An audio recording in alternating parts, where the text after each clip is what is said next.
రమేష్ చాలా ఆకలితో ఇంటికొస్తాడు. వస్తూ వస్తూ ఇంటికి కావాల్సిన సరుకులు కూడా తీసుకొస్తాడు రమేష్.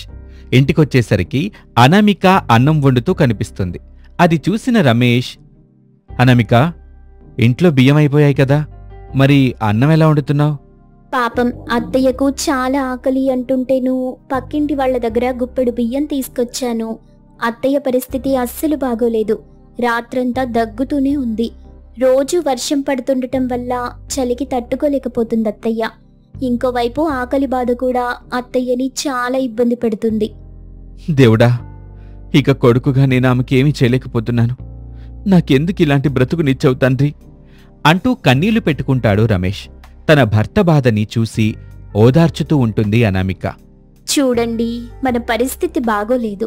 ఈ సమయంలో మీరు ధైర్యంగా ఉండాలండి. ఈ కష్టాలన్నీ శాశ్వతం కాదు. మీరిలా బాధపడితే ఎలా చెప్పండి? ఏం చేయమంటావు అనామిక? అమ్మ నన్ను చదివిస్తానంటే నేను ఆ రోజుల్లో చదువుకోలేకపోయాను. అలా చదువు ఉండుంటే ఈ పాటికి ఎక్కడైనా ఉద్యోగంలో చేరి బాగా సంపాదిస్తూ ఉండేవాణ్ణి. ఈ పొలం పనులు చేసుకోవటం వల్ల చాలని డబ్బులతో కుటుంబాన్ని నెట్టుకు రాలేకపోతున్నాను. అమ్మకు ఒక పక్క జబ్బు చేసింది.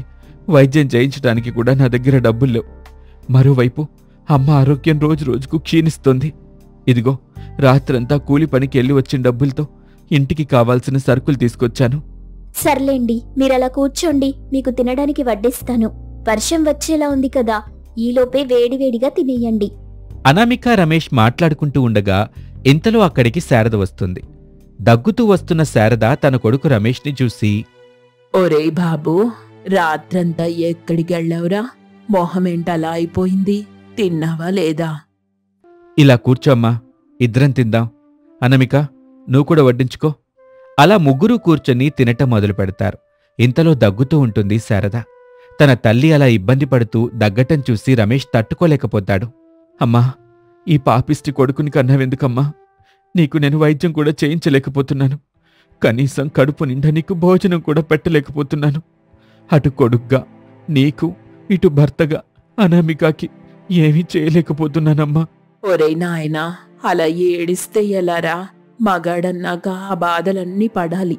ఈ లోకంలో అత్యంత దరిద్రమైన జీవితం ఎవరిదైనా ఉందంటే అది మగాడిదేరా.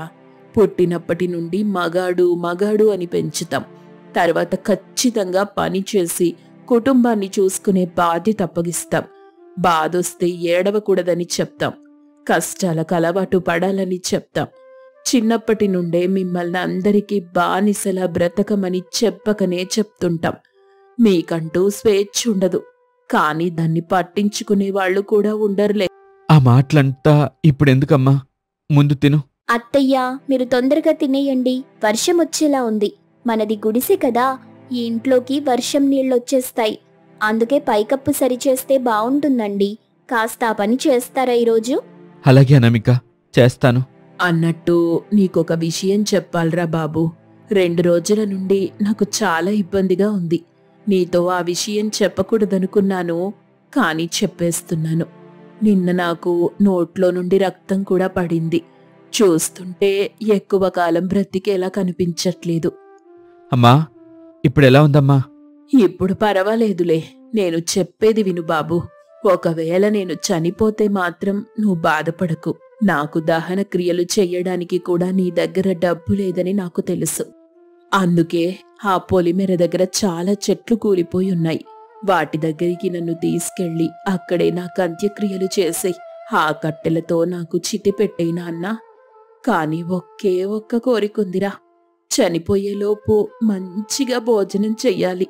పప్పు, సాంబారు, చికెను, మటన్, పెరుగన్నం ఇలా రకరకాల వంటలు తినాలనుందిరా. మనలాంటి పేదవాళ్ళు వాటి గురించి ఆలోచించకూడదు కదా. సర్లే, ఇక నేను చనిపోతే నీకొక సమస్య తీరుతుంది. అందుకే వెంటనే చనిపోవాలని కోరుకుంటున్నానా దేవుణ్ణి. అత్తయ్య, మీరలా మాట్లాడితే ఎలా అత్తయ్య? ఆయన ఇప్పుడే కుమిలిపోతున్నారు. ఎవరూ లేని వాళ్లకి ఆ దేవుడే దిక్కు. ఏదెలా జరగాలని రాసుంటే అలాగే జరుగుతుంది. మీరింకేం ఆలోచించకండి. తినేసి వెళ్ళి కాసేపు పడుకోండి. అలాగేనమ్మా. వాడు సరుకులు తెచ్చినట్టున్నాడుగా, వాటిని జాగ్రత్తగా వాడు. ఇంచుమించు 2 నెలల పాటు మనకవి ఉపయోగపడాలి. అలాగే అత్తయ్య. అవన్నీ నేను చూసుకుంటాను. మీరెళ్ళి కాస్త విశ్రాంతి తీసుకోండి. అలా అనామిక చెప్పటంతో అన్నం తిన్న తర్వాత శారద వెళ్లి పడుకుంటుంది. గుడిసె ఇల్లు చిన్నది కావటం వల్ల మరోవైపు రమేషు అనామికలు తినటం పూర్తి చేసి ఇంటి బయటకొస్తారు. అనామికను చూసి బోరున ఏడుస్తాడు రమేష్. అనామిక తన భర్తను పట్టుకుని ఓదార్చుతుంది. నేనేం చేయలేకపోతున్నాను అనామిక. అమ్మనలా చూస్తుంటే నా వల్ల కావటం లేదు. ఊరుకోండి, ఏడవకండి, ఊరుకోండి. రకరకాల వంటలు చేసి అమ్మ ముందు పెట్టాలనుంది. వాటిని తింటుంటే అమ్మని చూడాలనుంది. కాని నేను అవేవీ చేయలేకపోతున్నాను. ఆమె పరిస్థితి చూస్తుంటే ఆమెకే ఆశలు లేకుండా పోతున్నాయి. మనం ఏదో ఒకటి చెయ్యాలనామిక. కాని ఏం చెయ్యాలో తెలియని నిస్సహాయ స్థితిలో ఉన్నాను. ఏ తల్లికైనా నాలాంటి కొడుకు ఉండకూడదనామిక, ఉండకూడదు. చూడండి, మీకు మీరే అన్నీ అనేసుకోకండి. మీకిప్పుడేం కావాలి? అత్తయ్యకి వంటలు చేసి పెట్టడమే కదా కావాల్సింది. అయితే ఇప్పుడే వాటిని చేస్తాను. ఎలా చేస్తావు అనామిక? మన దగ్గర సరుకులు కూడా లేవు కదా, ఎలా చేస్తావు? మీరిప్పుడే కొన్ని వంట సరుకులు తీసుకొచ్చారు కదా, వాటితోనే చెయ్యాల్సింది చేస్తాను. అలా అనామిక రమేష్ తీసుకొచ్చిన సరుకులతో కొన్ని రకాల వంటలు చేయటం మొదలుపెడుతుంది. మరోవైపు వర్షం పడ్డం మొదలవుతుంది. జోరున వర్షం పడుతుంటే ఆ దారిలో వెళ్లేవారంతా ఆ గుడిసె దగ్గర ఉన్న చెట్టు కిందకు చేరుకుంటూ ఉంటారు. మరోవైపు పూరి గుడిసెలో అనామిక వంటలు చేస్తూ ఉంటుంది. ఆ వంటల వాసనలు ఆ చెట్టు కింద ఉన్నవారి వద్దకు వెళ్తాయి. అందులో ఉన్న రంగయ్య ఆ వాసనలకు మైమర్చిపోతాడు. అబ్బబ్బా, ఏం వాసన, ఏం వాసన! ఆ వాసన పీల్చుతుంటేనే నాకు నోరూరిపోతుంది. వెంటనే వెళ్ళి ఒక పట్టు పట్టాలి అంటూ రంగయ్య ఆ పూరి గుడిసె వద్దకు వెళ్తాడు. అక్కడ అనామిక వంటలు చేయటం చూస్తాడు. అమ్మా, మీ వంటలు ఘుమఘుమలు భలే ఉన్నాయి. వాటిని ఎంత కమ్ముతున్నారు? వెంటనే చెప్పండి. ఈ వర్షంలో వాటిని తింటూ ఉంటే భలే ఉంటుందనుకో. ఇదిగో, ఈ డబ్బులు తీసుకో. వెంటనే ఆ వంటల్ని కంచంలో పెట్టివమ్మా. అయ్యో, ఇవి అమ్మడానికి కాదండి, మేమింట్లో తినడానికి చేసుకుంటున్నాం. భలేదానివే. సరే, మీరు తినే వంటలే నాకు ఇవ్వమ్మా. నేను డబ్బులిస్తున్నానుగా, తీసుకొని వాటిని కంచంలో వేసివ్వు. అలా రంగయ్య పదే పదే డబ్బులిస్తాను అంటూ ఉంటాడు. ఇంతలో అక్కడే ఉన్న రమేష్, అనామిక డబ్బులిస్తానంటున్నాడు కదా, తీసుకో అనామిక. తీసుకొని ఆయనకి కావాల్సిందేదో ఇవ్వు. ఆ డబ్బులతో అమ్మకి ఏదైనా తీసుకొచ్చిద్దాం. అవునండి, అలాగే చేద్దాం. ఇదిగోండయ్యా, కంచంలో వేసిచ్చాను, తినండి. అలా అనామిక కంచంలో తాను చేసిన వంటలు వేసి ఆ రంగయ్యకిస్తుంది. వాటిని తిన్న తర్వాత రంగయ్య చాలా సంతోషిస్తాడు. చాలా అద్భుతంగా చేశావమ్మా, మహాద్భుతం అనుకో. ఇదిగో, నీకు ఎంత ఇచ్చినా తక్కువే, తీసుకో అమ్మా. అలా రంగయ్య డబ్బులిస్తాడు. ఆ డబ్బులు తీసుకున్న అనామిక చాలా సంతోషిస్తుంది. రంగయ్య అక్కడికి రావటంతో మరికొంతమంది కూడా అక్కడికొచ్చి అనామిక చేసిన వంటల్ని తినాలి అని అడుగుతారు. వారి వద్ద కూడా డబ్బులు తీసుకుని అనామిక వారికి వంటకాలిస్తుంది. అది గమనించిన రంగయ్య, చూడమ్మా, నువ్వీ హోటల్ వ్యాపారమే చేశావంటే నీకు మంచి ఆదాయం వస్తుందమ్మా. అవునండి, నాకు అదే అనిపిస్తుంది. కానీ ఏం చెయ్యను, హోటల్ నడపడానికి నా దగ్గర డబ్బు లేదు. ఇదిగో, ఇప్పుడొచ్చాయి గదా, వాటిలో కొంత దాచుకోండి. మరికొంత డబ్బుతో సరుకులు తెచ్చుకొని వంటలు చేసి అమ్మండమ్మా, అమ్మండి. ఆహా, మీరు చెప్పిన విధానం చాలా బావుందండి, అద్భుతంగా ఉంది. చూడు బాబు, వ్యాపారం చేసేవాడెప్పుడూ రాజులాగా బతుకుతాడు. మాలాగా ఉద్యోగం చేసేవాడు మాత్రం ఎప్పటికీ బానిసలాగే ఉండాలి. కాబట్టి మీరు ఈ హోటల్ వ్యాపారం మొదలెట్టండి. కావాలంటే నేను మీకు కాస్త డబ్బిస్తాను. అంటే అప్పుగా ఇస్తారా? అప్పు కాదులే అమ్మా, నేను రోజు మీ హోటల్కొచ్చి తింటానులే. ఆ డబ్బుల్ని అందుకు జమ చేసుకోండి. మీరు మాకు చాలా చేస్తున్నారనిపిస్తుంది. మీ రుణం ఈ జన్మలో తీర్చుకోలేనిది. నిజంగా మీ కాళ్లకు మొక్కిన తప్పులేదండి. అరెరే, నన్ను దేవుణ్ణి చేయకమ్మా. నేను కూడా మీలాగా మనిషినేగా. ఇదిగో, ఇంకొంత డబ్బు తీసుకో. రోజూ మీ గుడిసె దగ్గరికి వచ్చి తిని వెళ్తాను. చాలా సంతోషమయ్యా. అలా రంగయ్య ఇచ్చిన డబ్బులతో సరుకులు కొని తీసుకొస్తాడు రమేష్. అనామిక ఆ డబ్బులతో వ్యాపారం మొదలుపెడుతుంది. శారద కూడా తన పేద కోడలి వ్యాపారం చూసి చాలా సంతోషిస్తుంది. అనామికకు సహాయం చేస్తూ ఉంటుంది. చూడనామిక, ఈరోజు చాలా మంది జనం వచ్చేలా ఉన్నారు. నేను సరుకులకి వెళ్ళినప్పుడు అక్కడందరూ మన గుడిసె గురించే మాట్లాడుకుంటున్నారు. గుడిసె దగ్గర వంటలు అదిరిపోతున్నాయని అందరూ చెప్పుకుంటున్నారమ్మా. అరే, చాలా సంతోషం బాబు. ఏవండి, ఒకవేళ ఈరోజు సరుకులైపోతే వెంటనే డబ్బు తీసుకెళ్లి ఇంకా నాకు కావలసినవన్నీ తీసుకొచ్చేయండి. ఈరోజు మీరు ఆ పని చూసుకుంటే సరిపోతుంది. నాకత్తయ్య సాయం చేస్తారులే. అమ్మా, నువ్వు సాయం చేస్తావా? అవునరా, నేనేం ముసల్దాన్నైపోలేదు. ఎలా పనులు చేస్తానో చూడు. అలా అనామిక ఆ పూరి గుడిసెలో వంటలు చేస్తుంటే అక్కడికి చాలా మంది వచ్చి ఆ వంటకాలని కొని తీసుకెళ్తూ ఉంటారు. రంగయ్య అయితే ఇక ప్రతి పూట అక్కడే తినటం అలవాటు చేసుకుంటాడు.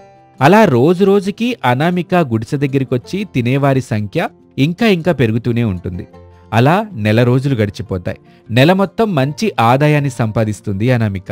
అది చూసి రమేష్, శారదలు చాలా సంతోషిస్తారు. చూడండి, ఈ డబ్బుతో మనం అత్తయ్యకి వైద్యం చేయిద్దాం. అమ్మా అనామిక, మీరు వీటిని వ్యాపారానికి ఖర్చు పెట్టండి. నాకు ఖర్చు పెడితే ఆ డబ్బులు మళ్ళీ రావు. అదే వంటలు చేయడానికి ఖర్చు చేస్తే లాభం వస్తుంది కదా. అత్తయ్య, ముందు మనిషి ముఖ్యం, తర్వాతే ఏదైనా. ముందు మీరు పదండి. అలా అనామిక, రమేష్లు వారికొచ్చిన డబ్బులతో శారదకు మంచి వైద్యం చేయిస్తారు. శారద ఆరోగ్యం కూడా బాగవుతుంది. ఇక అప్పటినుంచి ఆ పూరి గుడిసెలోనే ఉండి వంటలు చేసి అమ్ముతూ అనామిక తన కుటుంబాన్ని సంతోషంగా చూసుకుంటూ ఉంటుంది. ఇది వాల్టి కథ. మరొక ఆసక్తికర కథలో మళ్ళీ కలుద్దాం. అంతవరకు సెలవు, నమస్తే. ఆ రోజు వినాయక చవితి. అందరూ కూడా శారద వాళ్ల ఇంటి నుంచి బయటకొస్తున్నారు. అలా వస్తున్న వాళ్ల చేతుల్లో పెద్ద పెద్ద కవర్లు ఉన్నాయి. వాటిని తీసుకొని ఎవరి ఇళ్లకు వాళ్లు వెళ్తూ ఉంటారు. అది గమనించిన శాంతమ్మ అనే ఆమె అటు వెళ్తున్న కాంతమ్మతో, ఏంటో వదినా, అందరూ శారద ఇంట్లో నుండి వస్తున్నారు. పైగా అందరి చేతిలో ఈ కవర్లేంటి? నువ్వు కూడా వెళ్ళు. శారద ఒక పెద్ద వినాయక విగ్రహాన్ని తీసుకొచ్చి ఇంట్లో పెట్టింది. నవరాత్రుల పూజ జరిపి ఈ 9 రోజులకి పూజలో పాల్గొన్న వాళ్లకి రోజుకో బహుమతి ఇస్తుంది. అలాగే రకరకాల పిండి వంటలు పెడుతుంది. ఈ నవరాత్రులు మన ఇంట్లో వండుకోవాల్సిన అవసరం కూడా ఉండదు. ఆ మాటలు విని ఆమె చాలా ఆశ్చర్యపోతుంది. అవునా, అయితే నేను వెళ్తాను. ఇదిలా ఉండగా పేద కోడలు అనామిక ఇంట్లో ఒక మట్టి విగ్రహాన్ని పెట్టుకుని పూజలు చేస్తూ ఉంటుంది. తను పూజ పూర్తి చేసిన తర్వాత ఇంట్లో ఉన్న తన భర్తకి ప్రసాదం అందిస్తుంది. ఇంతలో శారద ఇంటికొస్తుంది. అందరికీ బహుమతులు ఇచ్చేశాను. ఎవరైతే మా ఇంటికి రాలేదో వాళ్లకి ఇంటికి తీసుకెళ్లి ఇస్తున్నాను.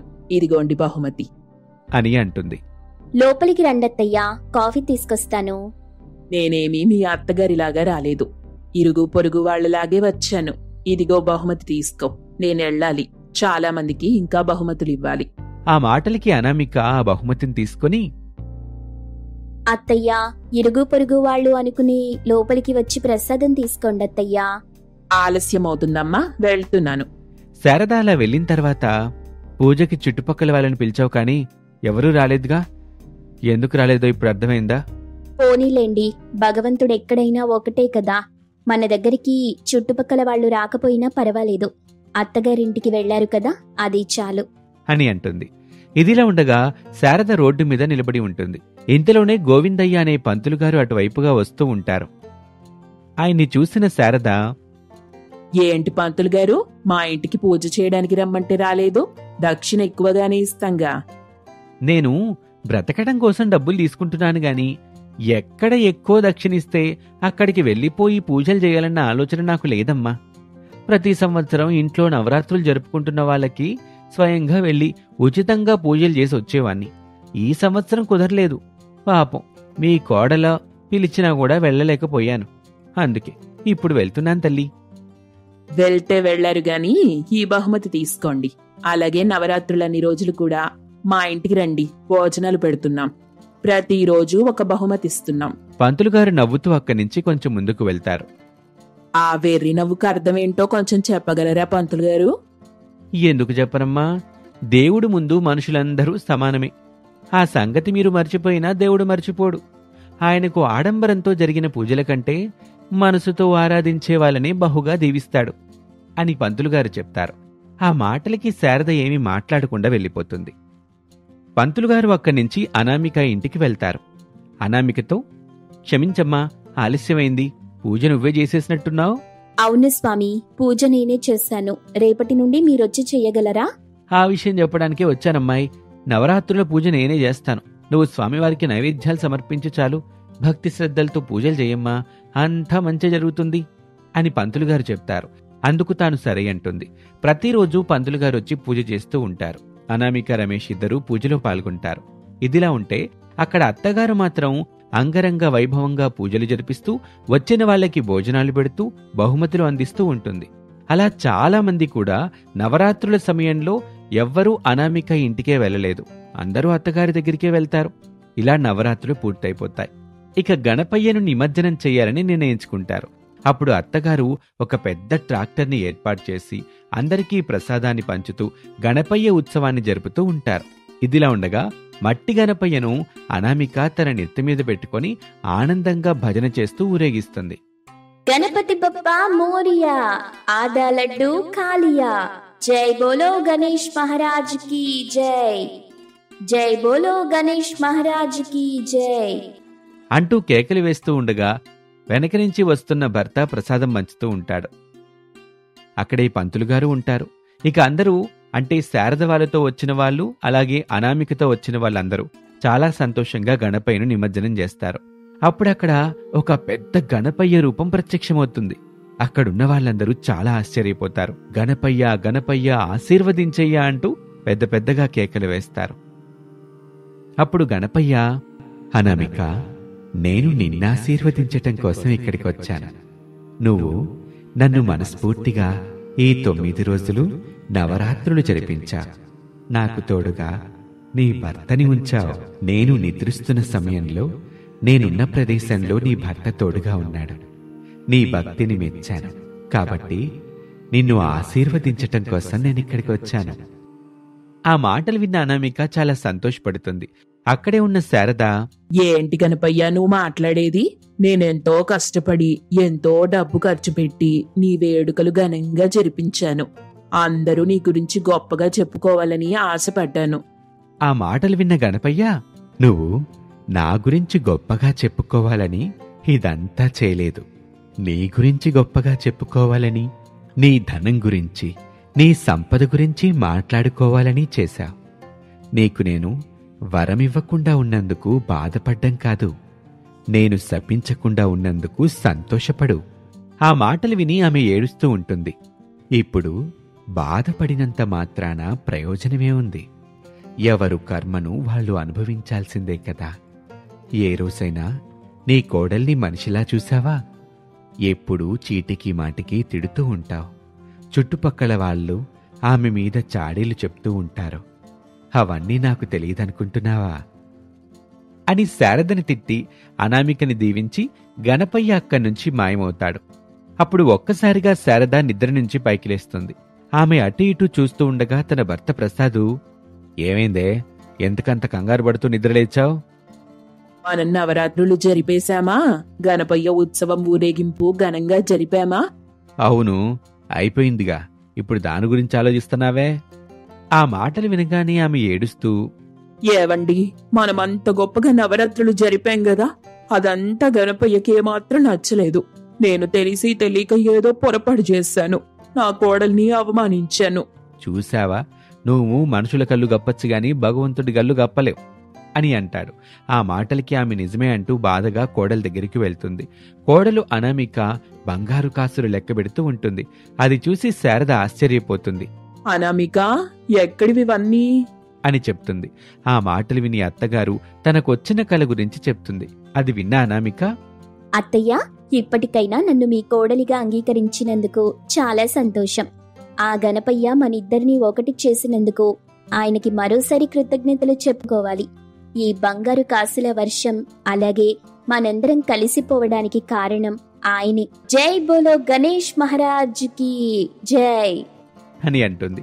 ఆ మాటలకి అత్తగారు కూడా జై బోలో గణేష్ మహారాజ్ కి జై అని అంటారు. ఇక అత్తాకోడలిద్దరూ కలిసిపోతారు, సంతోషంగా ఉంటారు. ప్రతి సంవత్సరం అత్తాకోడలిద్దరూ కలిసి గణపతి నవరాత్రులు జరుపుతూ ఉంటారు. ఇక వాళ్ళ కుటుంబంతో పాటు పూజలో పాల్గొన్న వారి కుటుంబాలు కూడా గణపయ్య కృప వల్ల సంతోషంగా ఉంటాయి. ఇలాంటి వీడియోల కోసం మా ఛానల్ని సబ్స్క్రైబ్ చేయండి, లైక్ చేయండి, షేర్ చేయండి. Thank you for watching.